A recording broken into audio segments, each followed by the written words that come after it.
On poursuit avec Yves Nadeau l'histoire de son parcours avec le cancer. En même temps qu'il fait une demande d'aide médicale à mourir, il commence à recevoir des traitements en soins palliatifs et à fréquenter le centre Bon Enfant d'Yonne, un centre affilié à la maison Michel Sarrazin. C'est là qu'il rencontre Marcia Lorenzato, accompagnante par l'art, qui est une des personnes qui change sa trajectoire de fin de vie. J'avais commencé à faire des rencontres en soins palliatifs en janvier 2020 à l'Hôtel-Dieu de Québec. Puis c'est une infirmière qui me dit « Pourquoi tu n'iras pas au centre de jour? » Parce qu'il y avait beaucoup de douleurs physiques, mais il y a beaucoup de douleurs psychologiques. Quand tu es dans une maladie chronique, où ce que tu t'en sors pas, ben il y a beaucoup d'isolement. Hein? Premièrement, tu es coupé professionnellement parce que tu perds ton emploi. Les amis, ben ça disparaît aussi de plus en plus. Il y a des amis qui ne veulent pas côtoyer la maladie. Hein. Il y a des amis fidèles qui sont restés, mais c'est l'isolement. Puis c'est la stigmatisation aussi.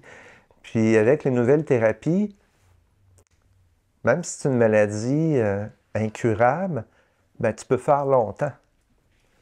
Hein? Quand tu as du cancer, à cette heure, c'est plus comme en 1987 où ça peut durer 9 mois. Maintenant, ça peut durer 10 ans. Donc, tu as le choix de vivre avec la douleur, mais c'est beaucoup de douleur physique, mais douleur psychologique. Puis tu te demandes pourquoi tu vas faire vivre ça aussi à ton conjoint. Parce que tu t'es marié pour le meilleur, mais on ne pense pas au pire. Donc, le pire, il vient là. Bref, il y avait beaucoup d'isolement, puis de stigmatisation, puis de mise à l'écart. Tu sais, moi, j'avais beaucoup de choses psychologiques à régler aussi, d'ordre familial, d'ordre professionnel. C'était très difficile pour moi de quitter l'emploi. J'aimais mon emploi. Ça fait que j'ai demandé l'aide médicale à mourir en février 2020. En même temps, j'entreprenais le soulagement de la douleur en soins palliatifs et je commençais à aller au centre de jour de la maison Michel Sarrazin, qui est un centre de jour pour les cancéreux.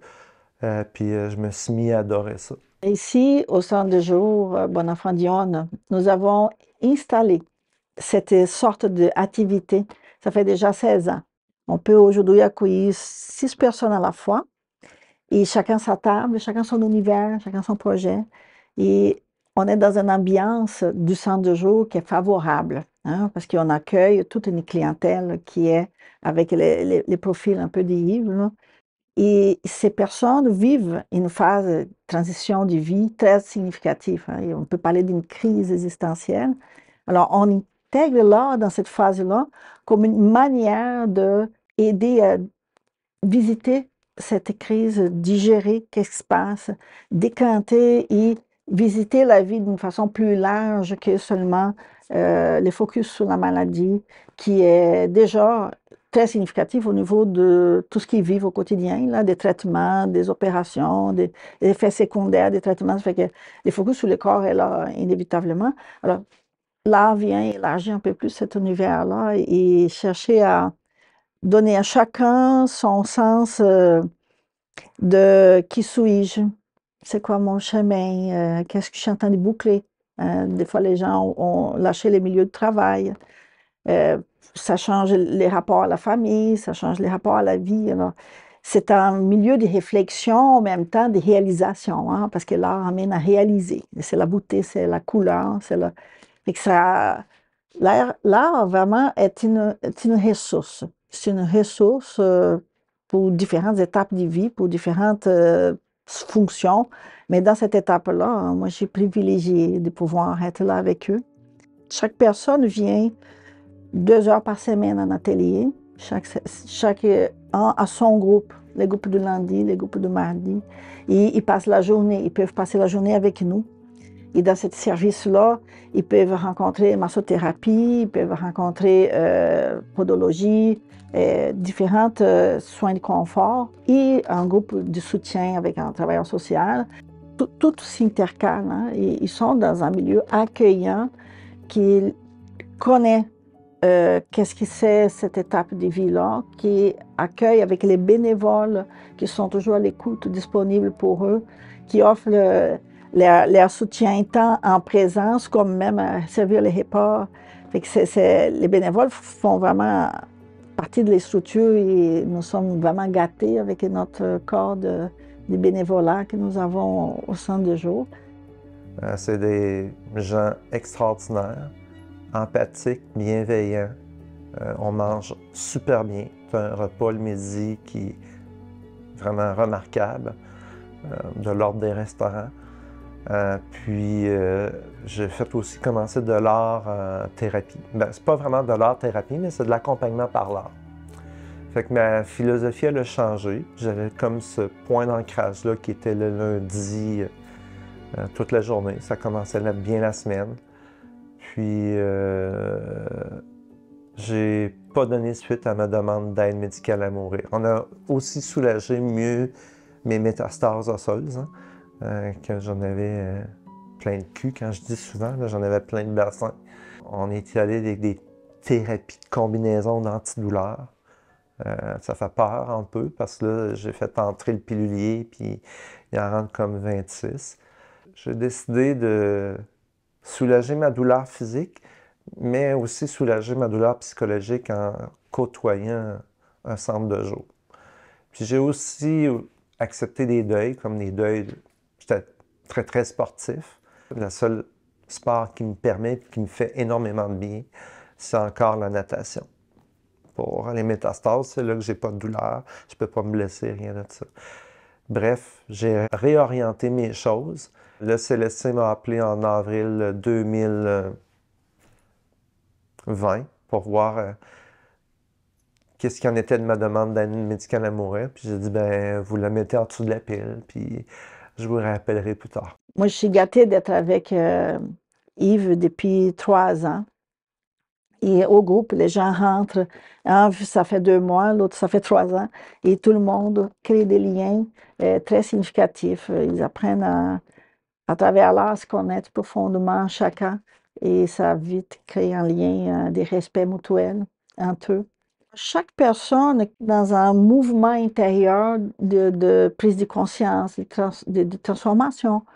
Et j'appelais pas ça évolution, hein. C'est plus un approfondissement, décanté. On n'a pas un objectif fixe, on n'a pas une visée. On amène les gens à assumer leur pouvoir sur la vie, la direction, c'est eux qui décident. Ils sont totalement libres, tant dans l'affaire artistique que dans les choix quotidiens de la vie. On entend Yves parler il a donné beaucoup d'emphase à la vie artistique. On regarde dans son cahier, quand il a commencé, il était attiré vers les dessins, mais c'était la première fois qu'il s'y mettait là-dedans. Et il est allé de manière très, très naïve dans les dessins, mais tous les contenus symboliques de ces dessins, il parlait profondément. Il y a un côté créatif et un côté symbolique. C'est à lui de continuer ce mouvement-là. Et au niveau du symbolique, c'est lui refléter, ah, il y a du sens dans ton papillon. C'est quoi à la fin quand il va finir? Hein?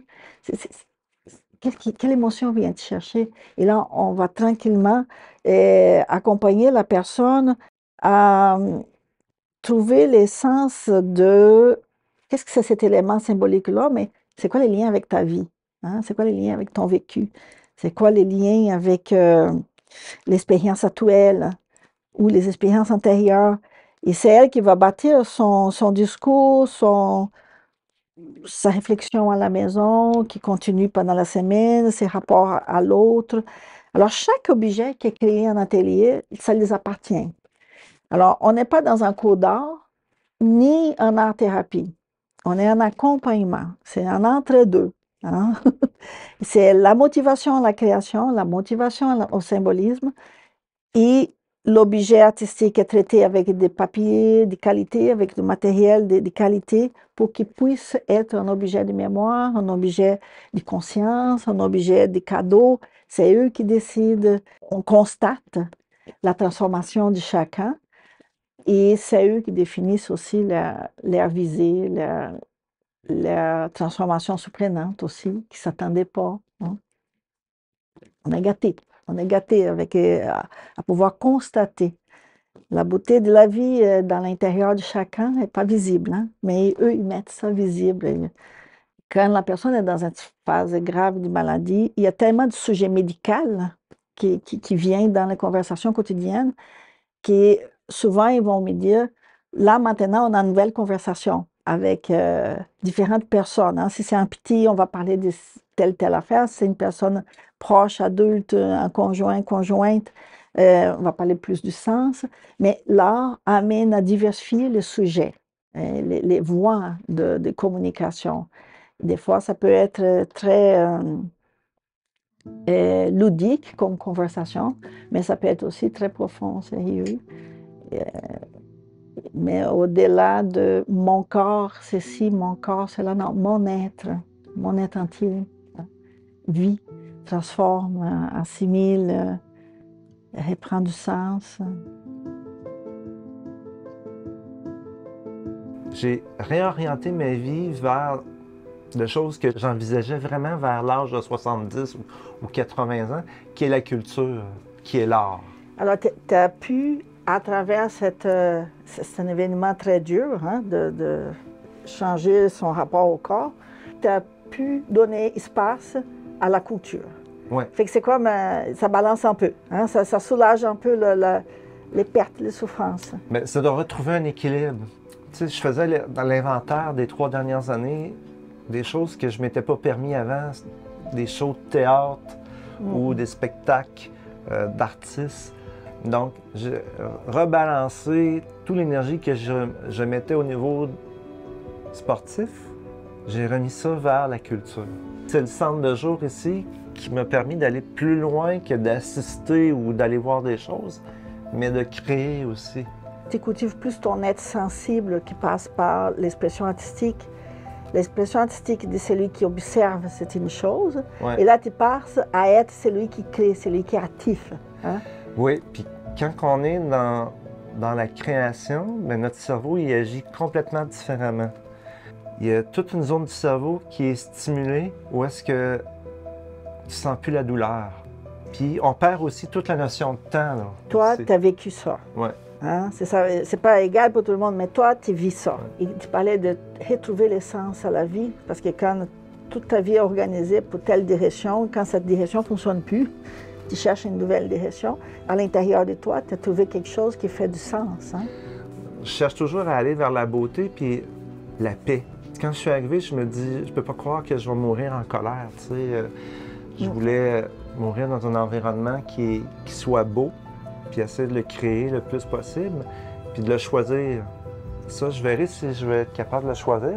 On ne choisit pas nécessairement où est-ce qu'on veut mourir, mais on peut créer l'ambiance au moins. Ce que j'ai appris avec le temps, ça prend du temps. Premièrement, ça prend du temps. Ce que l'aide médicale à mourir ne m'offrait pas quand j'ai fait la demande puis que je suis revenu sur ma position. Là, j'ai beaucoup moins de colère en moi par rapport à la maladie puis en différentes choses. J'accepte qu'il y a des choses qui m'appartiennent et des choses qui ne m'appartiennent pas. Donc, je n'ai pas de pouvoir. Mais je cherche à me créer un environnement paisible et de beauté. Il existe des ressources précieuses qui peuvent permettre à des malades de trouver un apaisement dans ce chemin qui les amène inévitablement vers la mort. L'histoire de Yves en est une de résilience, mais aussi celle du long parcours qui mène à la paix intérieure, sans laquelle il est bien difficile de partir.